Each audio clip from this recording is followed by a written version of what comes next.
Transgenerational trauma, reframed biosemiotically. First, transgenerational trauma is not trauma memories passed down. Genes storing suffering, victimhood encoded in DNA. It is meaning-based adaptations passed across generations via biological constraint systems. Epigenetics doesn't transmit events. It transmits interpretations of safety and danger. Step 1. Trauma imprints meaning, not memory.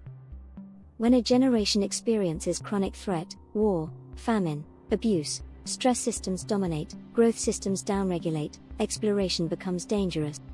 Biologically, cortisol systems recalibrate, immune responses shift, metabolic priorities change. Biosemiotically, the organism learns, this world is unsafe. That interpretation becomes the reference frame. Step 2. Epigenetics stores constraints, not stories. This is where people misunderstand epigenetics. DNA remains the same. What changes is methylation patterns, histone folding, gene accessibility. Which means, some potentials are silenced, others are amplified. So what's inherited? Not trauma, but which meanings are allowed to express. A child is born into a nervous system tuned for danger, a metabolism optimized for scarcity, an emotional range biased toward vigilance. Before language. Before culture. Step 3. Meaning precedes experience in the next generation. This is the brutal elegance of it. The child reacts strongly to threat, struggles with safety, over-adapts or shuts down. The environment then responds to the child's behavior, which confirms, see, the world is unsafe. The original meaning gets validated without the original event. That's how trauma survives history. Step 4. Collective trauma equals synchronized epigenetic bias. When entire populations experience prolonged threat, similar epigenetic shifts appear across many bodies, similar emotional thresholds develop, similar behaviors emerge. This is where Rachel Yehuda becomes important. Her work shows stress-related epigenetic markers persisting across generations even when the children did not experience the trauma directly. Biosemiotically, the ecosystem of humans begins to interpret reality through the same fear lens. That's collective meaning.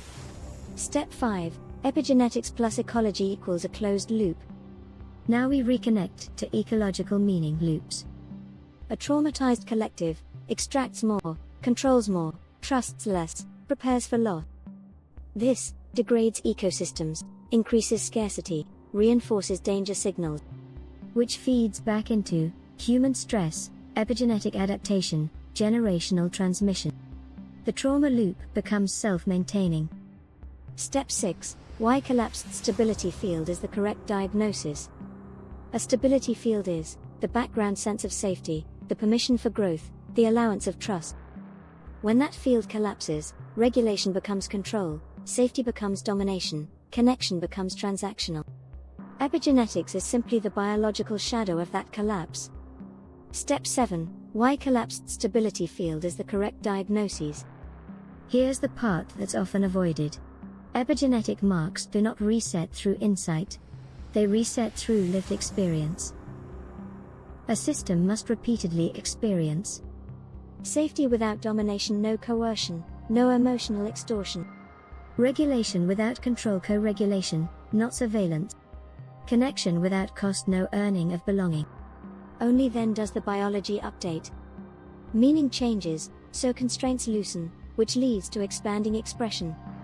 One-sentence synthesis: transgenerational trauma is the inheritance of constrained meaning, biologically encoded through epigenetic adaptation to a collapsed stability field, and maintained through ecological and social feedback loops. No mysticism. No denial of biology. No brain supremacy.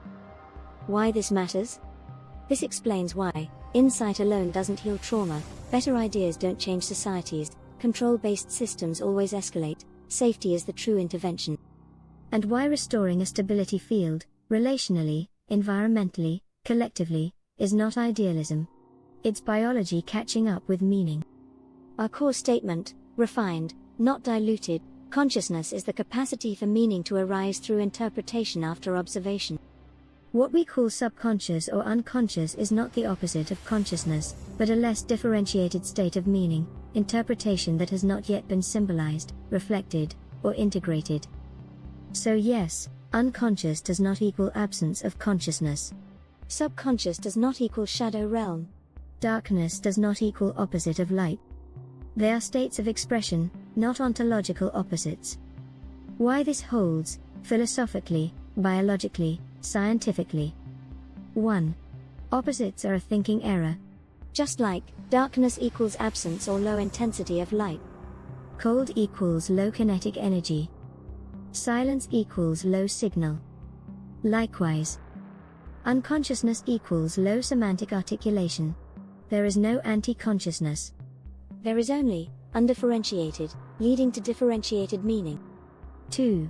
The unconscious already does interpret. This is the part most people miss. Before thought, the body evaluates safety, the nervous system prioritizes, emotions arise, behavior initiates. All of that is interpretation without narration. So the unconscious is not meaningless, it is pre-verbal meaning. Meaning exists before language notices it. 3. Consciousness is not a light switch, it's a dimmer. Not conscious, unconscious, but implicit leads to explicit, embodied leads to symbolized, lived leads to reflected. So when we say, everything is consciousness, even when it is unconscious, that is defensible if we say, everything participates in meaning, but not everything reflects upon it. Where people usually have objections, and why they're wrong. They'll say, but a rock isn't conscious. Correct, a rock does not interpret.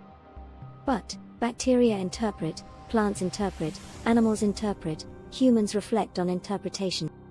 So consciousness starts where interpretation starts, not where self-awareness starts. Self-awareness is high-resolution consciousness, not consciousness itself. How this fits our trauma work perfectly.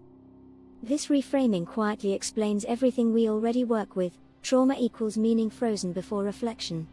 The subconscious equals unintegrated interpretation.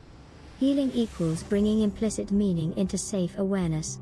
Safety equals the condition under which differentiation can happen.